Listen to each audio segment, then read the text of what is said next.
Have you ever wondered how to truly understand what people like, what brings them joy, or what makes their hearts feel light?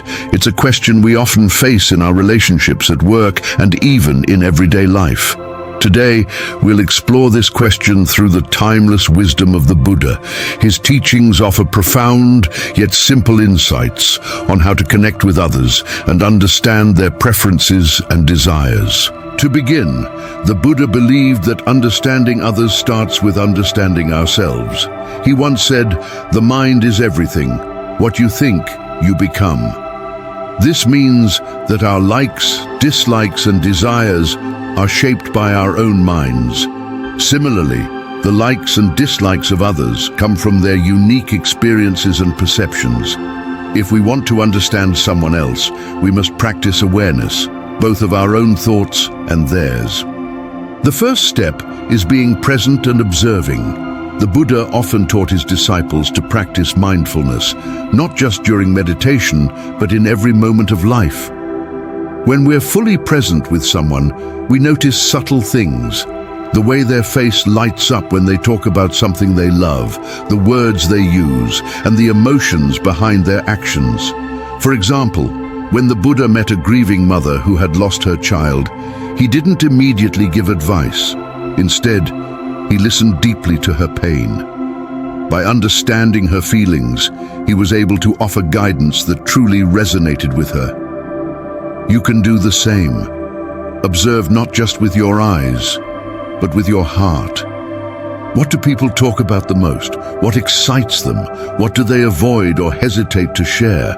These small clues can reveal a lot. The second step is practicing compassion and empathy. The Buddha said, "Put yourself in the place of others. Feel what they feel, and you will understand them better." Think about this. Have you ever felt misunderstood because someone didn't take the time to see things from your perspective? The same happens with others. If we want to understand what someone likes, we must step into their shoes. For example, a child might enjoy playing games because it makes them feel free and happy. An elder, on the other hand, might prefer quiet moments because they've spent a lifetime seeking peace. By seeing the world through their eyes, we can better understand their preferences and needs. The third step is asking with sincerity. The Buddha often asked questions to guide his disciples and understand their needs. He didn't assume what they wanted to learn. Instead, he asked them directly. In the same way, if you want to know what someone likes, don't hesitate to ask. Questions like, "What makes you happy?" or "What do you enjoy doing in your free time?" can open the door to meaningful conversations. But remember, your question should come from a place of genuine curiosity, not judgment. When people feel your sincerity, they're more likely to open up. The fourth step is observing actions, not just words. The Buddha said a person's actions reveal their true nature. Sometimes people might not express what they like openly, but their actions speak louder than words. For example, someone who often spends time gardening might have a deep love for nature. Someone who volunteers frequently likely finds joy in helping others. Pay attention to how people spend their time, what they prioritize, and what they repeatedly do. These patterns can tell you more about their true interests than their words ever could. The fifth step is letting go of assumptions. The Buddha taught that clinging to fixed ideas blinds us. Each person is unique, shaped by their own journey, and their likes may not fit into what we expect. For example, a quiet person might secretly enjoy loud, energetic music, or someone who seems serious might have a playful side. Approach everyone with an open mind and let them reveal their true selves.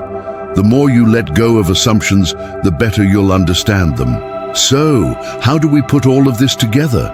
Here's what the Buddha's teachings guide us to do. First one, be present and observe. Pay close attention to what people say and do. Notice their expressions, tone, and the topics they're passionate about. True understanding starts with mindfulness in the moment. Second one, practice compassion and empathy. Try to see the world through their eyes. Imagine their feelings, experiences, and challenges. This helps you connect with their likes and dislikes on a deeper level. Third one, ask with sincerity. Don't guess what someone likes. Ask them directly. Questions like, what makes you happy?